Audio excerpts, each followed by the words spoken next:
Good morning, everybody. Coffee with Karen. Click. How are you today? Little bit of a different setup. I'm in my bedroom actually because we're getting our new air conditioner slash heater system put in today. And so my husband's out there getting ready for them. They're getting here early today. Go grab your coffee or your tea. I couldn't quite find a mug that was appropriate for the conversation today, so this is, do a smiley face. Why not, right?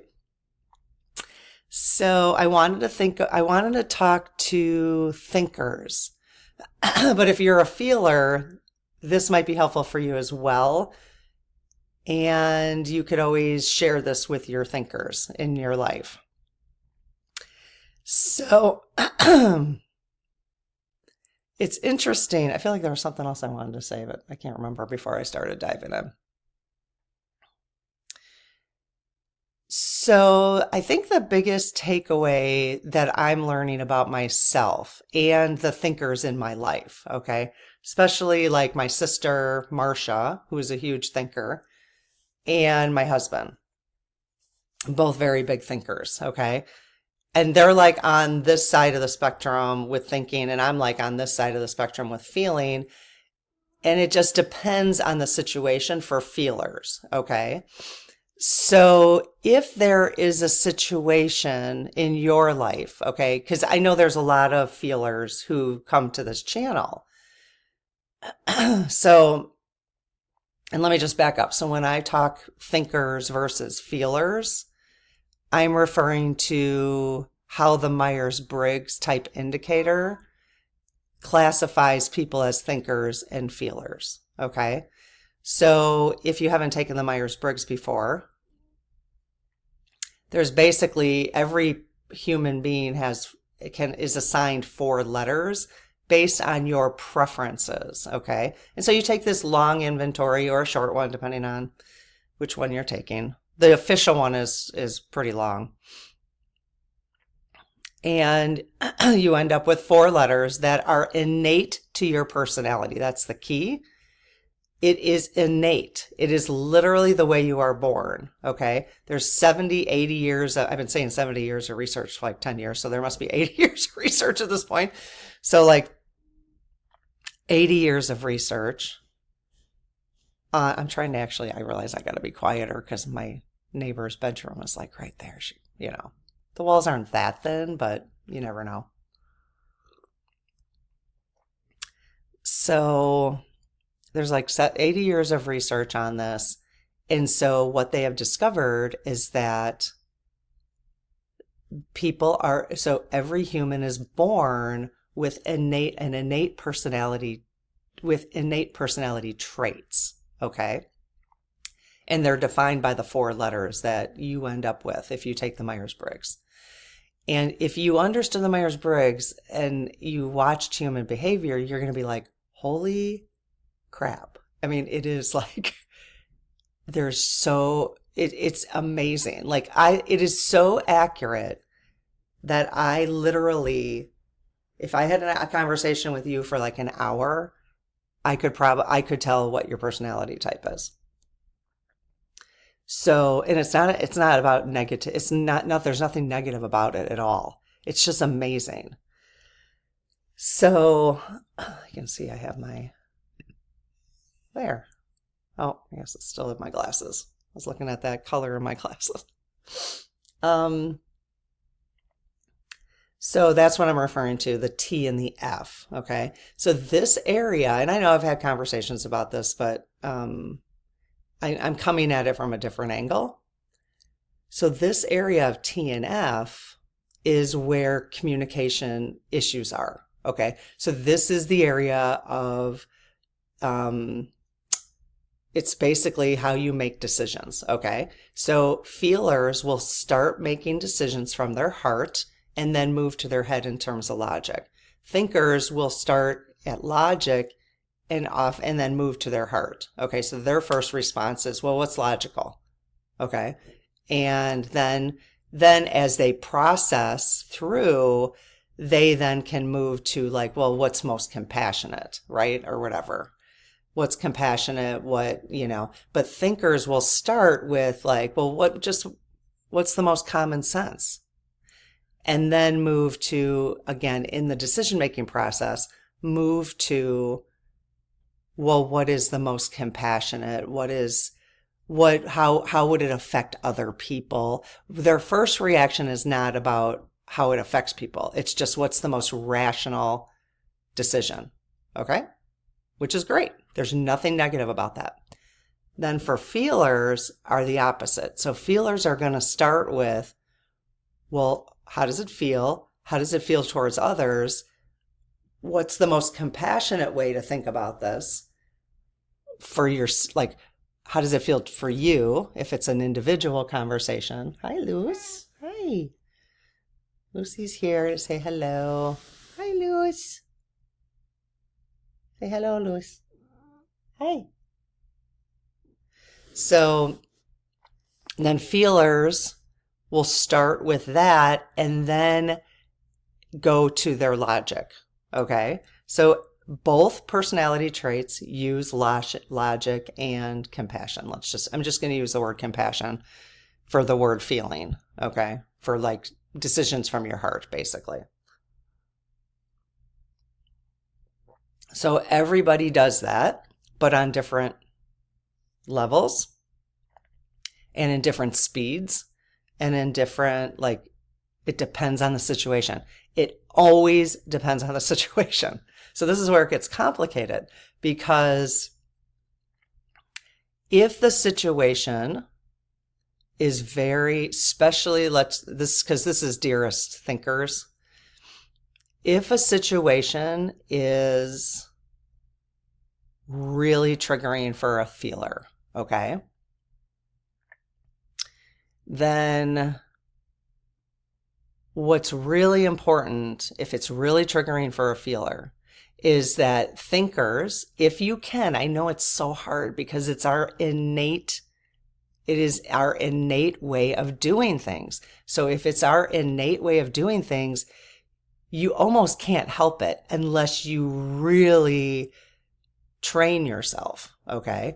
And if oftentimes a situation is going to come up that's very triggering for a feeler. Let's just say it's you and your partner, okay? Or whoever, like the closest person in your life. My guess, because this seems how it is, but a lot of times one of you is going to be a thinker and one of you is going to be a feeler. Just how it is.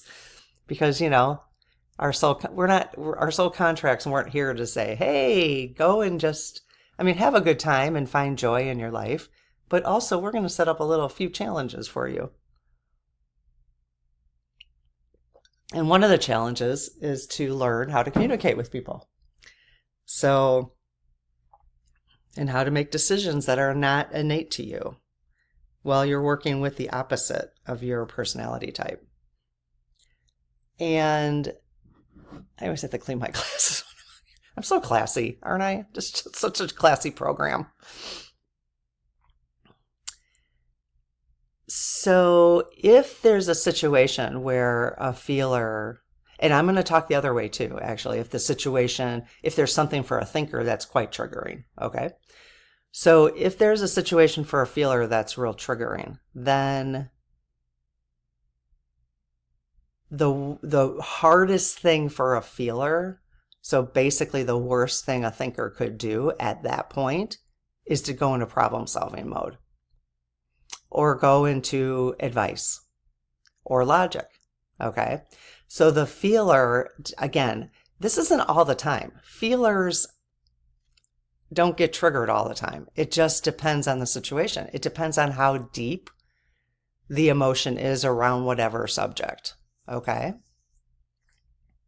And there's huge strengths in both of these, both of the personality types.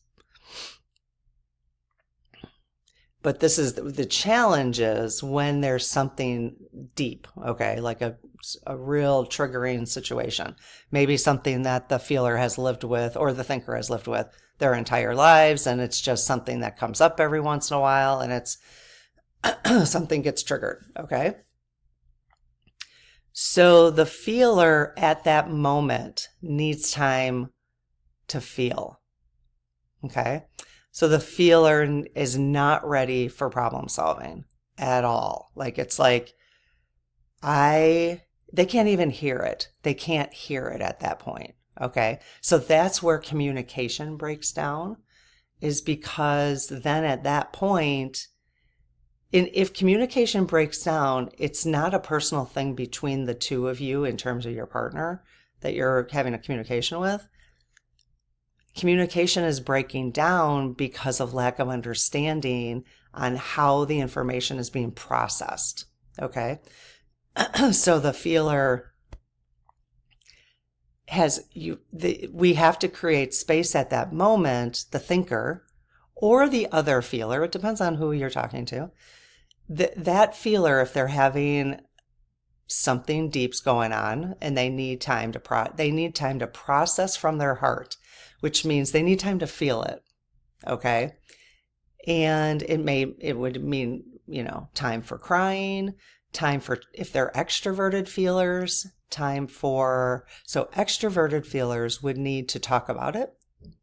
And if you're a thinker or another feeler, especially an introverted feeler, you would want to give the extroverted feeler that space to say how they feel, to get it all out.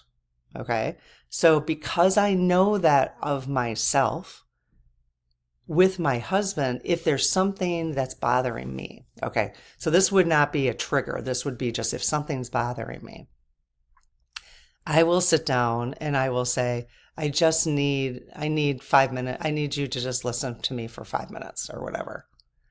And he knows when I say that he doesn't have to do anything. He just has to look at me. He just has to be my ears, So this is for extroverted feelers. Okay. So, and by the end of that 5 minutes or 10 minutes, depending on what's going on, I might cry a little bit. I might, whatever. I'm just having the feelings. I'm having all the feelings. Okay. By the end of that time, the problem is solved. He doesn't even have to say a word because I don't need his logic. If I do, I'll say it. Okay. If I oftentimes when I'm done, I'll say, okay, so what do you think? And if I say that, then I'm open at that point to his suggestions. Okay. But if he starts giving me suggestions before that, I actually get mad. And I never even really understood why I would get mad. I'd be like, you're not even hearing me. And it has nothing to do with him, right? You're not hearing me. You're not listening to me. It's because I haven't gotten done processing my feelings, okay? And he wants to because he's a pretty deep thinker. His innate personality is to start, why are we even talking about this? Let's just find the solutions. I got solutions right now, but that's not what the feeler needs. The feeler needs to process the feelings, and the feelers can come up with their own problems or their own solutions. Right, to their problem. Okay. So that is really key. So if you're a feeler and you have a thinker in your life who is really quite helpful in helping you process things, but sometimes they trigger you. Okay. Sometimes they're like, you just get mad because they're like, you don't even know why you get mad, but they feel insensitive. Okay. And I'm going from my own experience. This is all I can do is talk about my own experience. So this is not coming from a presentation. This is coming from this is exactly how it is in my life. Okay. It's just that I've learned by learning the Myers-Briggs and then learning more about people and how we communicate that this is the best process for me. Is this how I do it all the time? Hell no. No, because it depends on if the trigger, especially if it's a trigger. If it's a trigger, you don't even have time to, you just get triggered and you don't go into oh, can we sit down for 5 minutes? And, that is a practice. At that point, what you have to do, especially for deep, pretty big feelers, is you have to know that's where your logic comes in, that I'm feeling something right now.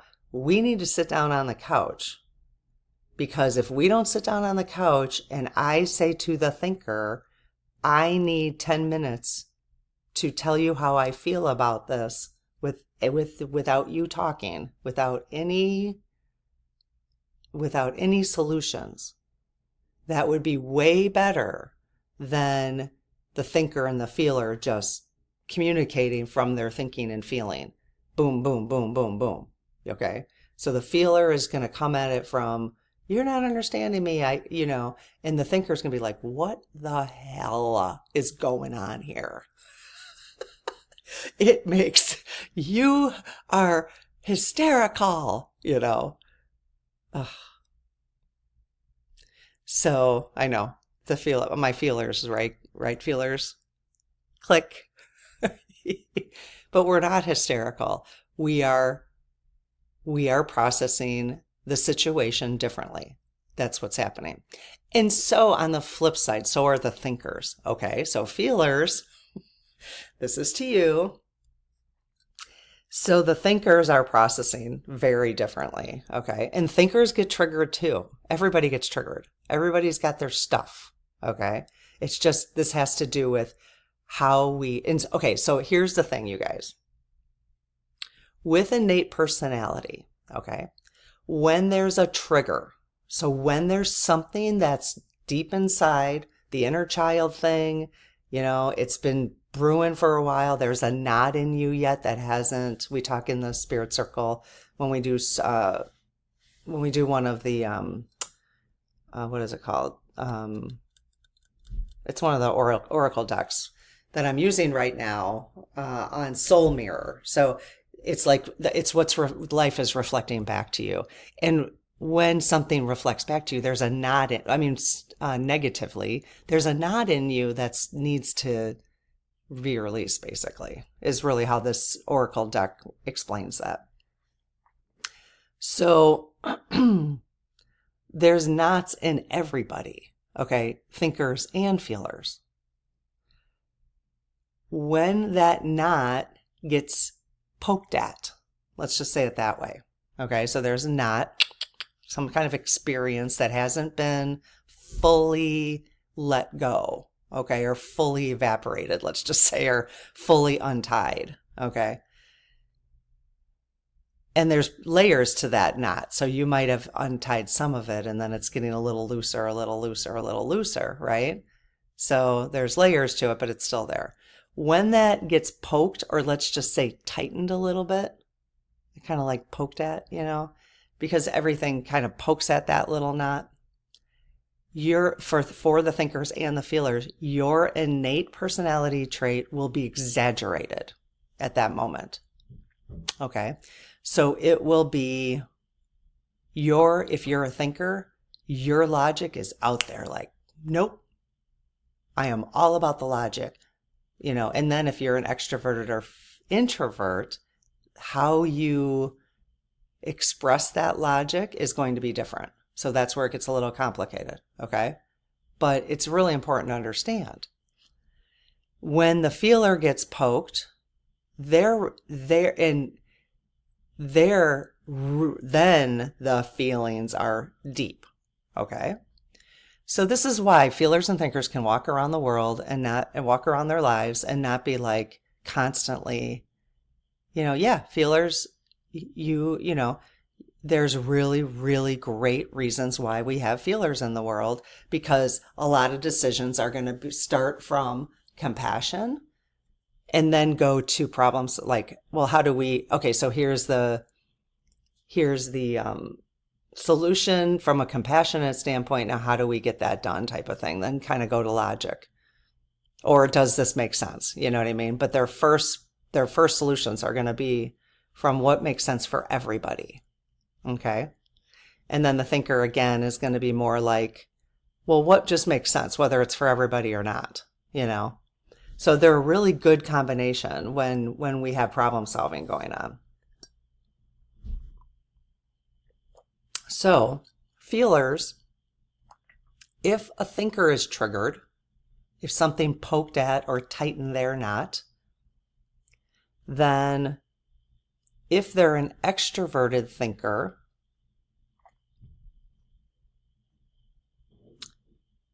they are probably going to they're going to express their anger, or uncomfortableness at the not being poked at.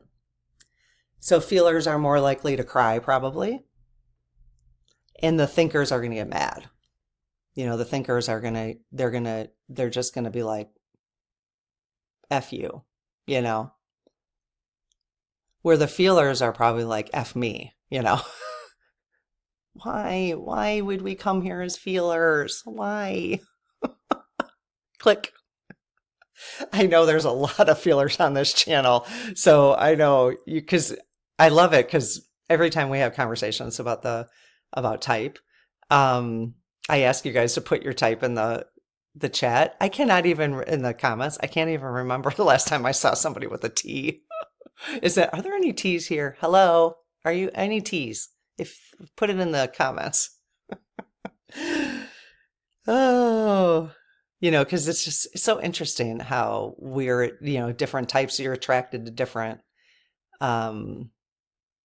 conversations too. Like the feelers probably just love my style, because I'm just like working through things as I, communicate, and kind of showing up raw and, with the bedhead and and then the thinkers are like, what the? That's probably why I don't have too many thinkers here. The thinkers are the ones who come because there's one topic that shows up and they think they're interested and subscribe, and then they unsubscribe because they're like, what is going on here? That's just my guess, but maybe not. Again, there's a spectrum basically for thinkers and feelers, so just depends. Like my husband, when he's like really over here in the thinkers, this would not interest him at all. Oh, it's funny. And that's why you can't take anything personally, right? Because like if I took every unsubscription personally, and that's just an example because I just really realized that that's probably a lot of the situation.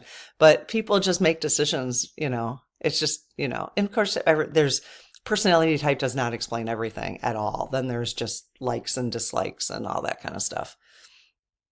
And again, just experiences that make us who we are. Excuse me. So yeah, so when a thinker is triggered,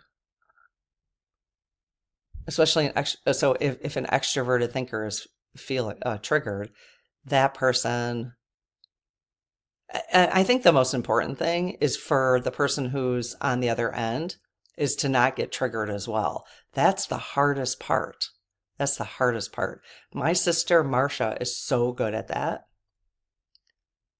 And I'm not saying that because she listens to these. She might not listen to this one. Although she might with the subject line, but she is so good at not getting triggered. She is such a thinker that she can just be like, okay, like what's going on right now?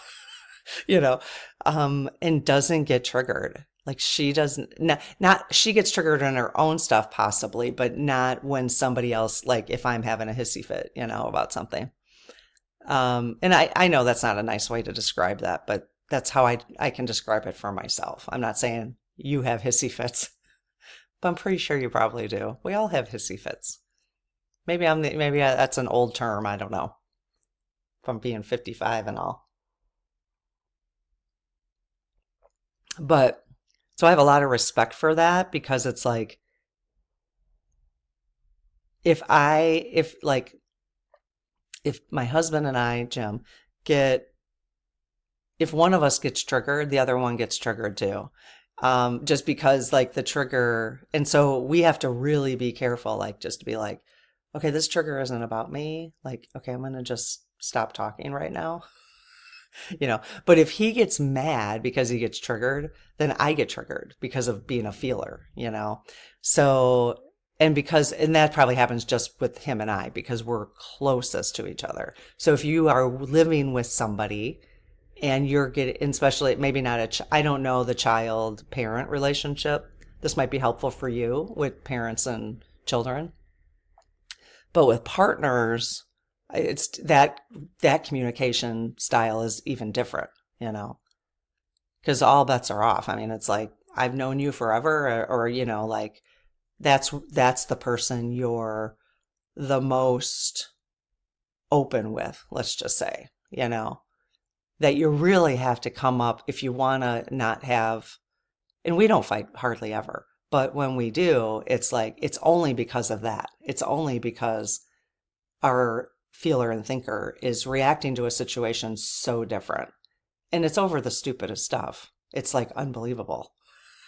If we fight about something, if something's serious, we never fight about that. It's like, no, let's sit on the couch. I'm a sit on the couch kind of person. Like, okay, anytime there's something I need, if, you know, don't discuss stuff walking around your house. That's not good, you know? So I'm always like, okay, let's go sit on the couch. And then the discussions always go well, you know? So introverted thinkers, which is my husband, they need time to not talk at all. And try doing that with an extroverted feeler, me. Because the extroverted feeler is like, let's go talk about it. Tell me about it. Why aren't you talking to me? You know, you don't want to talk to me. Now, I don't do that anymore, but that took me a long time to understand that. So the introverted thinker and the introverted feeler. Introversion in the Myers-Briggs does not mean that you're not sociable. What it has to do with where you get your energy. Okay, that's how they label it in the Myers-Briggs. So that's a whole nother conversation. I and E. But when it comes to decision making, which is what we're talking about, the T and the F. When it comes to decision making, the I and the F are the I is going to need to go inside to make that decision. And maybe come up with a solution before, like they'll come up with a solution without talking about it. They'll have thought about it long enough that when they're ready, they'll come up with a solution and they'll feel comfortable with that. Now the extrovert's like, well, how the hell did you even come up with that decision? So you're like, wait a minute, I wasn't involved in that. So extroverts, whether you're a thinker or a feeler, extroverts are going to extrovert their decision making. Okay? And so that's why extroverts need that time, whether you're a thinker or a feeler, need that time to process out loud. But the extroverted thinker feeler is going to be like, with the introverted thinker feeler, is like, wait a minute, I wasn't even involved in that. Like, you didn't even involve me. Because the introvert's like, yeah, I got the solution, you know? So I know, so that's just something you have to work on if you live with people who, you always have to have difficult conversations or whatever, decision making about things constantly. We're constantly making decisions about things. So this is why the Myers-Briggs is so important to learn, because I find it the most helpful than any self-help book that has to do with communication, especially communication. And that's like the biggest thing. So, and like understanding how people organize their time. This is an area where people get really irritated with each other. And that's the last letter of the Myers-Briggs. But before I mentioned, this is a little commercial, but I do have, and I'm not talking about it because of my class. It's just, this is the kind of stuff I'm going to talk about here every once in a while, because this is like this is the solution to a lot of things, and that, I'm always talking about like the issues. I talk about issues and then I talk about ways to deal with the issues. That's kind of what this Coffee with Karen is. But so I just have a class that I put together years ago. If you want to find it in the description, I think it's under Learn learn. It's the Myers-Briggs. Anyways, so, and it actually, rather than taking it from the company, which is pretty expensive, the 1.5, I think it's 1.5 hours, will teach you, you will by the end of that know what your type is. And I'm certified in the Myers-Briggs, so I am eligible to create this class. Not everybody can do that. So I'm certified, and the person I did it with is certified as well, and she's really good. Anyway, so it's like an hour and a half, but at the end of it, you'll know what your type is and more information about each letter. And so like if you got it, your partner could take it too, and go through it's only an hour and a half. The first section, there's a second section you could purchase, and that's for entrepreneurs, like using the type with your business, basically. So anyways, that's really all I wanted to, I had that on my mind this morning. Just to recap, and it really has to do, this is when it's really important, is when the triggers happen on either end, thinkers or feelers. So it's just understanding it enough to allow the space for what the thinker or the feeler needs, So again, the thinkers try not to go into problem solving mode too quickly. Let the feelers tell you when they're ready for problem solving. That could be 5 minutes. It could be 3 days, depending on what's going on. So the thinkers, you could say to the feeler, is there something, do you just need to talk about it, or do you want to problem solve? Just something like that. Or just say, well, what do you need right now? And let the feeler tell you. It's really not hard if you just had those few words, right? But it's often hard because you don't even know when people get triggered. We have to be self-aware enough. That's the thing.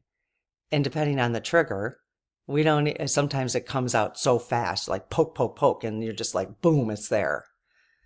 And if you're not immediately self-aware, it can get out of hand, right? And it's hard. It's just hard. That's just the way life is.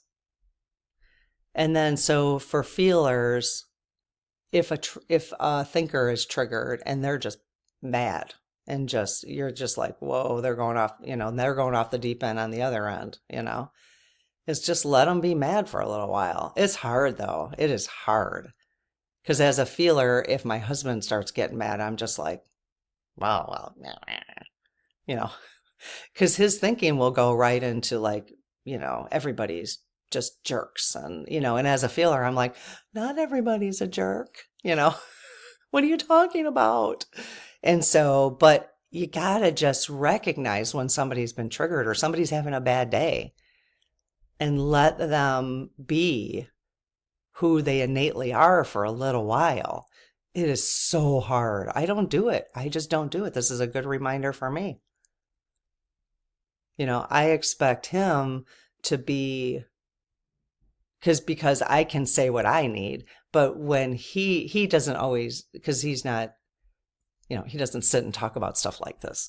So, but I know well enough that if he comes home in a bad mood or whatever, I know well enough to give him the space, and that's okay. That's good. That's what he needs from his innate personality, So I'm not going to do an angel card reading today because it's already 34 minutes and our air conditioner people are coming in 10 minutes. So I got to skedaddle. But you're getting another one today because I recorded a coffee with Karen yesterday because I wasn't sure I was going to record today. And I was like, no, I want to talk about this topic. So you're getting two, aren't you excited?